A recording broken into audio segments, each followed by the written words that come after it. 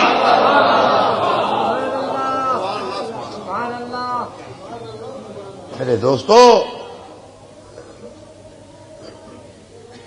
بیماری کا علاج اسی وقت ممکن ہوتا ہے جب صحیح مرض تشخیص کی جائے.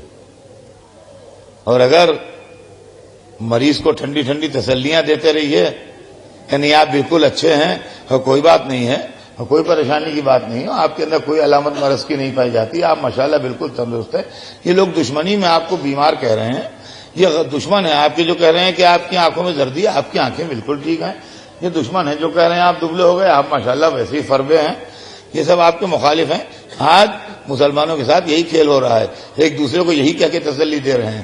یہ دشمن اسلام ہے، یہ دشمن اسلام ہے، یہ دشمن اسلام ہے، یہ ہمارے مخالف ہیں، یہ ہمارے مخالف ہیں، یہ ہمارے مخالف ہیں. سوال یہ آپ نے کیا ایسا دنیا میں تیر مارا ہے جو سب آپ کے دشمن ہو گئے ہیں؟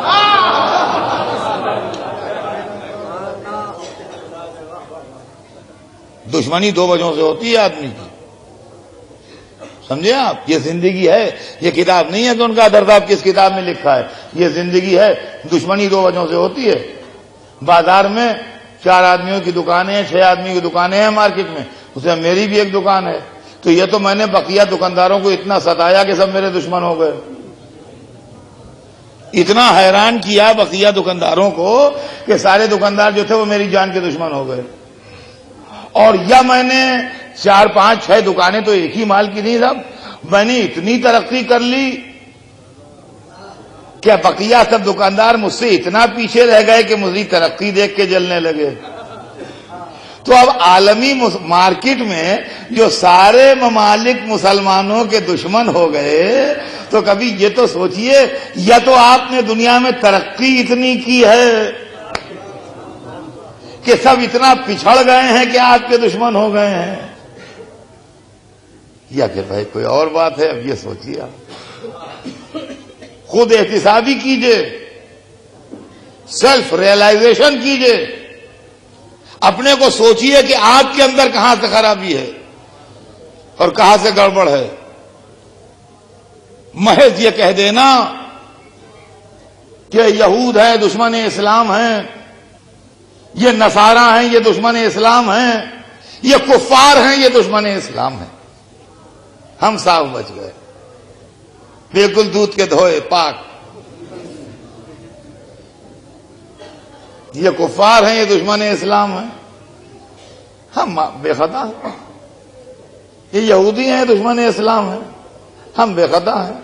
یہ عیسائی ہیں اس لیے دشمن اسلام ہیں، ہم بے خطا. اللہ اللہ، جو پیغمبروں اماموں کو معصوم نہ مانے اپنے کو معصوم بتاتے ہیں.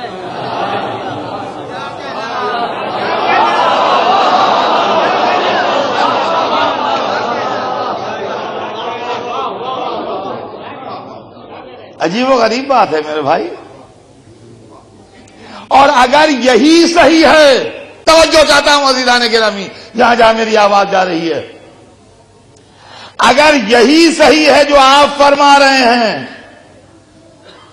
کہ آپ کی بیماری یہ ہے کہ کفار آپ کے دشمن ہیں، یہودی آپ کے دشمن ہیں، عیسائی آپ کے دشمن ہیں، تو وہی دوا پیے جس نے 1400 برس پہلے فائدہ کیا تھا.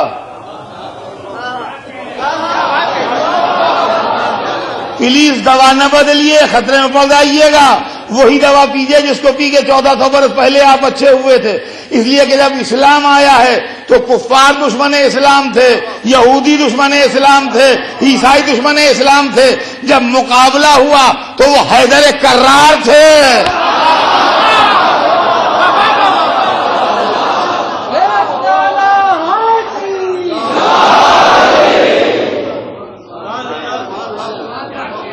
وہ حیدر کرار تھے جنہوں نے کفار کے مقابلے میں بھی اسلام کو سرخرو کیا، جنہوں نے یہودیوں کے مقابلے میں بھی اسلام کو سرخرو کیا، جنہوں نے نصارہ کے مقابلے میں بھی اسلام کو سرخرو کیا۔ بدر و احد و خندق میں کفار سے علی لڑے، خیبر میں یہودیوں سے علی لڑے، مباہلے میں عیسائیوں سے علی لڑے۔ اب عزیزان گرامی اگر ایسے حالات ہو تو علی علی کہتے چلیے تو کامیابی ہوگی۔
عزیزان محترم، میں آپ کی خدمت میں یہ عرض کر رہا تھا کہ آج جو حالت ہے ملت مسلمہ کی، اور اس کے باوجود جو عالم اسلام کی غفلت ہے، یہ بھی قابل غور بات ہے کہ ان ساری باتوں کے باوجود تعلیم کی طرف سے، اتحاد کی طرف سے، مختلف معاملات میں جو غفلت ہے، اور اسلام کو جو اپنے کو خدمتگار سمجھتے ہیں وہی اسلام کو مٹانے کے درپے ہیں۔ اور مشکل یہ ہے کہ ملت مسلمہ اس کے لیے بھی اونچی آواز میں بات نہیں کرتی۔ ادھر گزشتہ چند برسوں سے اسلام کے نام پر چند بہکے ہوئے لوگ اور چند گمراہ افراد جن کو غلط باتیں بتا دی گئیں یا جن کی برین واشنگ کر دی گئی اور ان کو غلط لائنوں پر لگا دیا گیا اور ان سے غلط کام لیے گئے، خالی اتنی سی بات نہیں ہے کہ میں جو کہہ رہا ہوں میں بہت حقیر آدمی ہوں، یہی کوئی بڑا آدمی کہتا تو لوگوں کو احساس ہوتا کہ ہاں کوئی ذمہ داری کی بات کہی جا رہی ہے، لیکن کبھی کبھی بہت چھوٹے لوگ بھی بہت پتے کی بات کہہ دیتے ہیں۔ سمجھے آپ، آج آپ خالی اتنا کہہ کے نہیں بچ سکتے ہیں کہ ان معاملات سے ہم الگ ہیں، ہمارا کوئی تعلق نہیں ہے۔ اس کی وجہ یہ ہے کہ بہت سے علوم ایسے ہیں آج دنیا میں جن کی تعلیم آپ کے ملکوں میں نہیں ہے، جن کی تعلیم آپ کے ملکوں میں نہیں ہے، اسپیس سے متعلق، فضا سے متعلق، نیوکلیئر انرجی سے متعلق بہت سے علوم ایسے ہیں کہ جن کی تعلیم آپ کو اپنے ملکوں میں، اپنے ملکوں کے کیپٹلز میں نہیں ملے گی. اس کے لیے آپ کو جانا پڑے گا مغرب میں. وہاں آپ پر اس تعلیم کے دروازے بند ملیں گے. جو بات میں کہہ رہا ہوں اس کو آپ سنجیدگی سے سنیے گا، یہ بڑی سنجیدہ بات. وہاں آپ کے لڑکوں پر ان تعلیموں کے دروازے بند ہوں گے. نتیجہ یہ ہوگا کہ آج نہیں احساس ہے آپ کو، آج کے 20 برس کے بعد میں احساس دلانے کے لیے تو نہیں ہوں گا، مگر جو نسلیں ہوں گی ان کو اس وقت احساس ہوگا کہ بازی فیلڈ میں آپ کے نام پر 0 ہوگا اور کچھ نہیں ہوگا. یہ جو بات میں آپ سے عرض کر رہا ہوں اس کو آپ پھر سوچئے، ٹھنڈے دل سے سوچئے. یہ خدمت اسلام نہیں ہے، یہ اسلام کے ساتھ دشمنی ہے، یہ اسلام کے ساتھ عداوت ہے. جو طریقے اختیار کیے جا رہے ہیں، جو باتیں بتائی جا رہی ہیں، جو ذہن بنائے جا رہے ہیں، جو فکر بنائی جا رہی ہے، یہ اسلامی فکر نہیں ہے، اسلامی ذہن نہیں. اسلام گردن کاٹنے کا مذہب نہیں ہے، گردن کٹوانے کا مذہب ہے. اور کیا قربانی لینے کا مذہب نہیں ہے، قربانی دینے کا مذہب ہے. ہمارے یہاں جو قربانی ہوتی ہے جس کے لیے بڑی غلط فہمیاں پیدا ہوتی ہیں، وہ قربانی بھی کیا ہے؟ وہ جانور جو کٹتا ہے وہ تو ایک سمبل ہے، وہ تو ایک علامت ہے. اصلاً یہ ہے کہ آدمی اللہ کی راہ میں ہر طرح کی سیکریفائس کے لیے تیار رہے. جذبات کی قربانی، مال کی قربانی، احساسات کی قربانی، تمناؤں کی قربانی، یہاں تک کہ اگر ضرورت پڑے تو اپنی جان کی قربانی. کہ معبود ہم تیری راہ میں قربانی دینے کے لیے تیار ہیں. حضرات گرامی، اسلام نے حج فرض کر کے، خمس و زکوٰۃ فرض کر کے، عبادات فرض کر کے ہم کو ایسا بندہ بنانا چاہا تھا کہ ہم اچھائیوں کے راستے میں ہر طرح کی قربانی اور سیکریفائس دینے کے لیے تیار ہوں. مگر ملوکیت نے اور سلطنت نے اور امپائر نے ہم کو درندہ بنا دیا، اور اب ہم قربانیاں دینے کے بجائے قربانیاں لینے میں خوشی محسوس کرتے ہیں. اور یہی ہماری بد نصیبی کا راز ہے، اور یہی ہماری مصیبت کا راز ہے. اور عزیزان گرامی، اگر آدمی صحیح معنوں میں کربلا کو سمجھ لے اور کربلا کو دیکھ لے اور کربلا کو پہچان لے تو اس سے بڑھ کے حقیقت اسلام سمجھ میں نہیں آئے گی. اسلام، کربلا نے اس چیز کو بالکل صاف کر دیا کہ اسلام 2 ہیں، اسلام ایک نہیں ہے. اللہ آپ چیختے رہیے، اسلام 2 ہیں، نظریاتی بنیاد پر 2 ہیں. ایک اسلام وہ ہے کہ جو دہکتے ہوئے عربستان کے صحرا میں دشمن کے لشکر کو بغیر کسی کنڈیشن کے اپنے حصے کا پانی پلا دیتا ہے، یہ بھی اسلام ہے. اور ایک اسلام وہ ہے جو اسی دہکتے ہوئے عرب کے صحرا میں 3 دن کے پیاسے 6 مہینے کے بچے کو پانی کے سوال پر تیر مار دیتا ہے.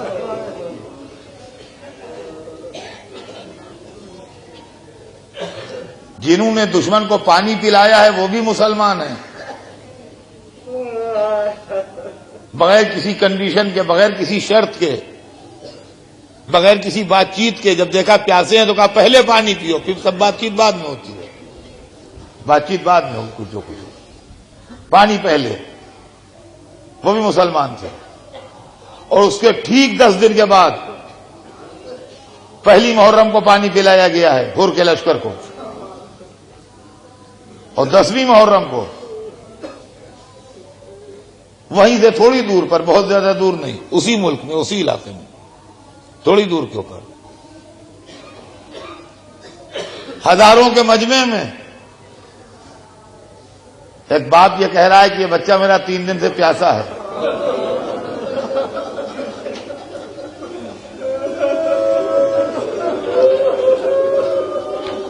اب یہ مزید پیاس نہیں برداشت کر سکتا.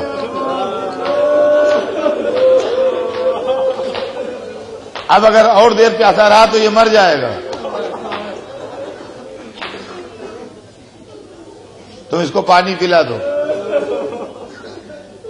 اور اگر تمہارے دماغ میں یہ خیال آ رہا ہے کہ میں بھی پیاسا ہوں، اس کے بہانے پانی لے کے میں پی لوں گا، تو میں بچے کے معاملے میں تم پر بھروسہ کرتا ہوں. تم ایک آدمی آ جاؤ میرے پاس، میں بچہ تمہارے حوالے کر دوں گا، تم لے جا کے اپنے ہاتھ سے پانی پلا کے اس کو مجھے واپس کر دو. میں پانی نہیں چاہتا، تم اس بچے کو لے جاؤ اور جا کے پانی پلا کے لا کے مجھے دے دو.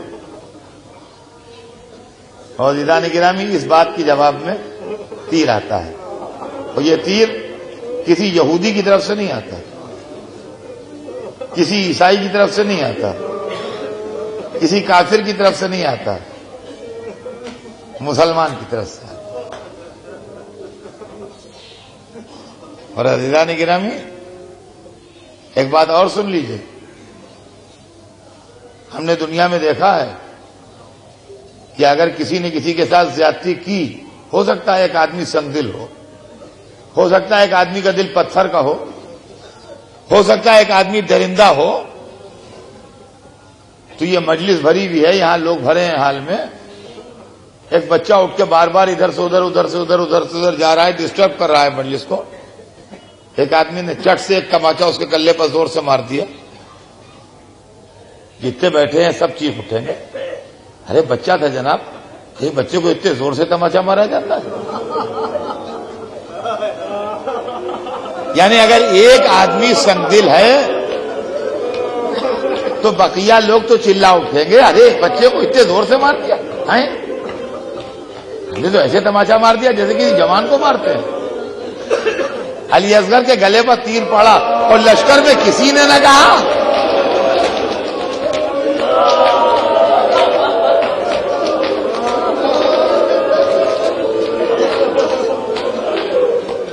لشکر میں کسی نے نہ کہا.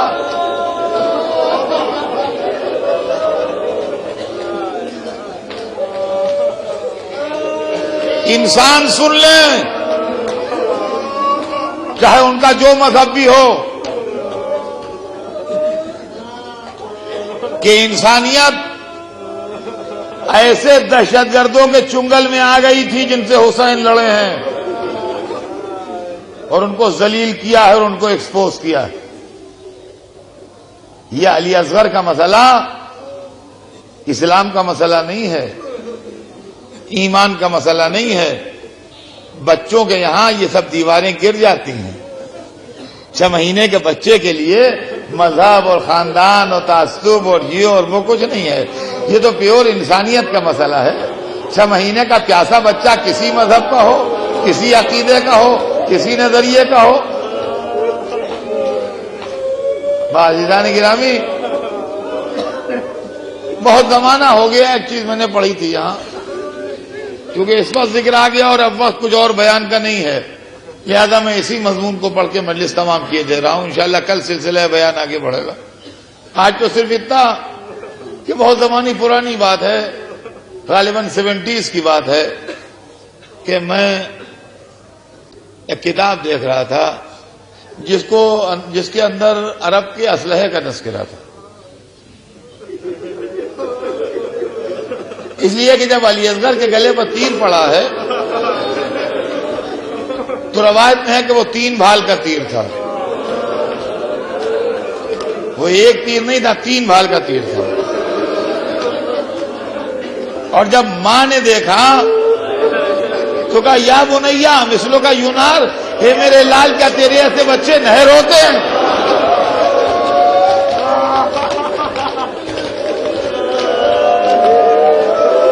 اور عزیزان گرامی، یہ سمجھ لیجئے کہ نہر اسلام میں جو سب سے بڑی قربانی ہے، اونٹ کی قربانی. سب جانور ذبح کیے جاتے ہیں جو اونٹ سے چھوٹے ہیں سائز میں، صرف اونٹ وہ جانور ہے جو نہر کیا جاتا ہے. اونٹ وہ جانور ہے جو نہر کیا جاتا ہے، باقی جانور ذبح کیے جاتے ہیں. سب سے چھوٹی قربانی کے لیے ماں نے کہا یا بنیا مثلوں کا یونہر، کہ میرے لال کیا تیرے ایسے بچے نہر کیے جاتے ہیں؟ تو میں کتاب دیکھ رہا تھا، اس کے اندر لکھا تھا کہ عرب میں ایک چیز ہوتی تھی 3 بھال کا تیر، جو اونٹ کو نہر کرنے کے لیے استعمال کیا جاتا تھا۔ اب میری سمجھ میں آیا کہ ماں کے جملے کی بلاغت کیا تھی۔ 6 مہینے کے بچے پر 3 بھال کا تیر مارا، ایک بھال علی اصغر کی گردن میں لگی، ایک حسین کے شانے میں لگی، تیسری کے لیے ہے زبیح من الاذن الى الاذن، اس کان سے توڑ کے اس کان سے نکل گئی۔ حسین نے کہا یا علی اصغر، چلو میں خون لے کے چہرے پہ ملا، کہا رسول اللہ کے سامنے شیشہ